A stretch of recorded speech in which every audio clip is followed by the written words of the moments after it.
कक्षा 10वीं क्षितिज भाग 2 कोर्स ए। पाठ मानवीय करुणा की दिव्य चमक। लेखक सर्वेश्वर दयाल सक्सेना। लेखक परिचय। सर्वेश्वर दयाल सक्सेना का जन्म 1927 जिला बस्ती उत्तर प्रदेश में हुआ। सन 1986 में इनका आकस्मिक निधन हो गया। सर्वेश्वर बहुमुखी प्रतिभा के साहित्यकार थे। वे कवि, कहानीकार, उपन्यासकार, निबंधकार और नाटककार थे। खूंटियों पर टंगे लोग कविता संग्रह के लिए उन्हें साहित्य अकादमी पुरस्कार मिला। तो बच्चों, जैसा आपको पहले ही कहा गया कि सर्वेश्वर दयाल सक्सेना एक बहुमुखी प्रतिभा के साहित्यकार हैं। वे कवि, कहानीकार, उपन्यासकार, निबंधकार और नाटककार थे। उनकी प्रमुख कृतियां काठ की घंटियां, कुआनो नदी, जंगल का दर्द, खूंटियों पर टंगे लोग कविता संग्रह है, सोया हुआ जल और पागल कुत्तों का मसीहा उनका उपन्यास है, लड़ाई कहानी संग्रह, बकरी नाटक लिखा है उन्होंने, भौं भौं खौं खौं, बतूता का जूता, लाख की नाक, बुद्ध की करुणा आदि उनके बाल साहित्य हैं। चर्चे और चरखे उनके लेख संग्रह है। खूंटियों पर टंगे लोग के लिए आपको पहले ही बताया गया है कि उन्हें साहित्य अकादमी पुरस्कार मिला। मानवीय करुणा की दिव्य चमक। फादर को जहरबाद से नहीं मरना चाहिए था, जिसकी रगों में दूसरों के लिए मिठास भरे अमृत के अतिरिक्त और कुछ नहीं था। उसके लिए इस जहर का विधान क्यों हो, ये सवाल किस ईश्वर से पूछें। प्रभु की आस्था ही जिसका अस्तित्व था, वह दे कि यातना की परीक्षा उम्र की आखिरी देहरी पर क्यों दे। एक लंबी पादरी के सफेद चोगे से ढकी आकृति सामने है। गोरा रंग, सफेद झाई मारती भूरी दाढ़ी, नीली आंखें, बाहें खोले गले लगाने को आतुर।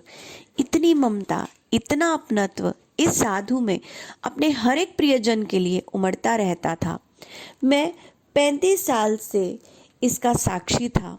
तब भी जब वे इलाहाबाद में थे, तब भी जब वे दिल्ली आते थे। आज उन बाहों का दबाव अपनी छाती पर महसूस करता हूँ। फादर को याद करना एक उदास शांत संगीत को सुनने जैसा है। उनको देखना करुणा के जल में स्नान करने जैसा था और उनसे बात करना कर्म के संकल्प से भरना था। मुझे परिमल के वे दिन याद आते हैं जब हम सब एक पारिवारिक रिश्ते में बंधे जैसे थे, जिसके बड़े फादर बुल्के थे। हमारी हंसी मजाक में निर्लिप्त शामिल रहते, हमारी गोष्ठियों में वे गंभीर बहस करते, हमारी रचनाओं पर बेबाक राय और सुझाव देते और हमारे घरों के किसी भी उत्सव और संस्कार में वे बड़े भाई और पुरोहित जैसे खड़े हो हमें अपने आशीषों से भर देते। मुझे अपना बच्चा और फादर का उसके मुख में पहली बार अन्न डालना याद आता है और नीली आंखों की वे चमक में तैरता वात्सल्य भी, जैसे किसी ऊंचाई पर देवदारू की छाया में खड़े हों। कहाँ से शुरू करें। इलाहाबाद की सड़कों पर फादर की साइकिल चलती दिख रही है। वे हमारे पास आकर रुकती है, मुस्कुराते हुए उतरती है। देखिए देखिए, मैंने उसे पढ़ लिया और मैं कहना चाहता हूँ। उनको क्रोध में कभी नहीं देखा, आवेश में देखा है और ममता तथा प्यार में लबालब छलकता महसूस किया है। अक्सर उन्हें देखकर लगता है कि बेल्जियम में इंजीनियरिंग के अंतिम वर्ष में पहुंचकर उनके मन में सन्यासी बनने की इच्छा कैसे जाग गई, जबकि घर भरा पूरा था। 2 भाई, 1 बहन, माँ, पिता सभी थे। आपको अपने देश की याद आती है? मेरा देश तो भारत है। मैं जन्मभूमि की पूछ रहा हूँ। हाँ, आती है। बहुत सुंदर है मेरी जन्मभूमि, रेम्स चैपल। घर में किसी की याद? माँ की याद आती है, बहुत याद आती है। फिर अक्सर माँ की स्मृति में डूब जाते देखा है। उनकी माँ की चिट्ठियाँ अक्सर उनके पास आती थी। अपने अभिन्न मित्र डॉक्टर रघुवंश को वह उन चिट्ठियों को दिखाते थे। पिता और भाइयों के लिए बहुत लगाव मन में नहीं था। पिता व्यवसायी थे, एक भाई वहीं पादरी हो गया है, एक भाई काम करता है, उसका परिवार है।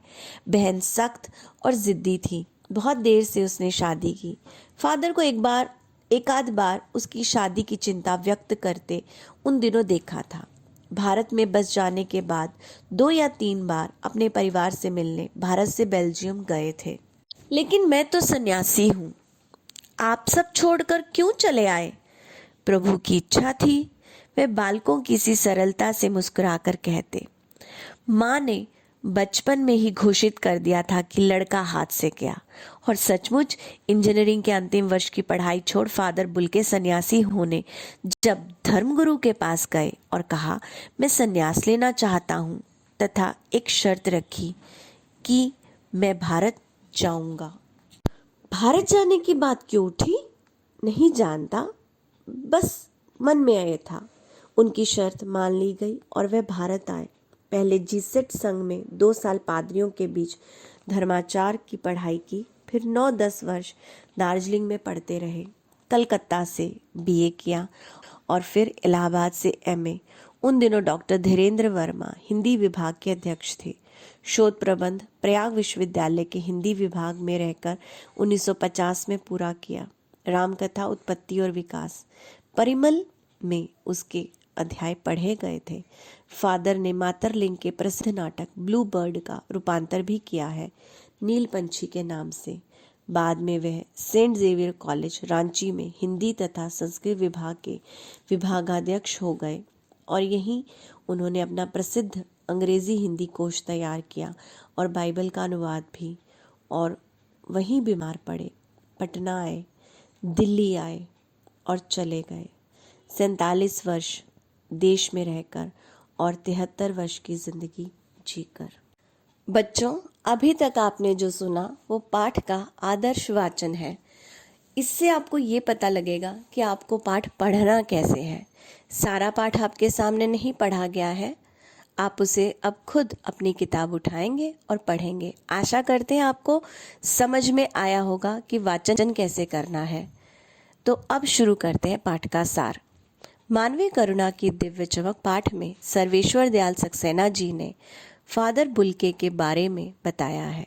लेखक कहते हैं कि वे देवदार के वृक्ष के समान थे। देवदार का वृक्ष बड़ा होता है, सबको छाया देता है। इसी प्रकार फादर भी सबके बड़े पुरोहित की तरह सबके परिवार में अपना वात्सल्य छाया की तरह देते थे। फादर बुल्के भारतीय संस्कृति के एक अभिन्न अंग थे। वे बेल्जियम से आए थे, पर भारतीयों के लिए उन्हें बहुत प्रेम था। वे भारत को अपना देश मानते थे। उन्हें हिंदी भाषा से बहुत प्रेम था। उन्होंने हिंदी को राष्ट्रभाषा बनाने के लिए अनेक प्रयत्न किए। उन्होंने ब्लू बर्ड और बाइबल को हिंदी में लिखा। वे हिंदी भाषा व साहित्य से संबंधित संस्थाओं से जुड़े हुए थे। वे लेखकों को स्पष्ट बेबाक राय देते थे। उन्होंने अंग्रेजी हिंदी कोश तैयार किया। बच्चों, इस कोश के बारे में आपको एक बात बताना चाहती हूँ कि जो भी अनुवाद का विद्यार्थी होता है, यदि वो हिंदी अंग्रेजी अनुवाद के लिए तैयारी कर रहा है, उसमें पढ़ रहा है, तो अंग्रेजी हिंदी अनुवाद के लिए सबसे ज़्यादा में लाया जाने वाला जो शब्दकोश है वो हिंदी अंग्रेजी शब्दकोश फादर कामल बुल्के द्वारा ही बनाया गया है। वे सबसे ज़्यादा प्रामाणिक भी माना जाता है। फादर बुल्के के बारे में और ये माना जाता है कि वे लोगों के सुख दुख में शामिल होते थे। उनके मन में सबके लिए करुणा थी और वे सबके प्रति सहानुभूति भी रखते थे। उनकी आंखों में एक दिव्य चमक थी जिसमें असीम वात्सल्य था। लोग उन्हें बहुत प्यार करते थे और उनकी मृत्यु पर असंख्य लोगों ने दुख प्रकट किया। ऐसा ही जीवन फादर कामल बुल्के ने बेल्जियम से भारत आकर जिया, जिसे आज भी लोग याद करते हैं। धन्यवाद। तो बच्चों, हम आशा करते हैं कि आप हमेशा की तरह आपको कहा जा रहा है कि आप अपनी पुस्तक खुद उठाएंगे, उसे पढ़ेंगे। पाठ को हमने थोड़ा सा पाठ आपके सामने पढ़ दिया है। कैसे पढ़ा जाएगा ये आपको बता दिया। आप खुद किताब उठाएं, उसे पढ़ें। सार में आपको बातें समझा दी गई हैं कि थोड़े से शब्दों में बता दिया गया है कि इस पाठ में सर्वेश्वर दयाल सक्सेना कहना क्या चाहते हैं। तो आप याद रखिएगा कि इस पाठ में मुख्य रूप से दो लोगों के नाम आते हैं, एक लेखक का जो सर्वेश्वर दयाल सक्सेना है, दूसरा फादर कामिल बुल्के का, जिनके बारे में ये संस्मरण सर्वेश्वर दयाल जी ने लिखा है उनकी मृत्यु के बाद उन्हें याद करते हुए।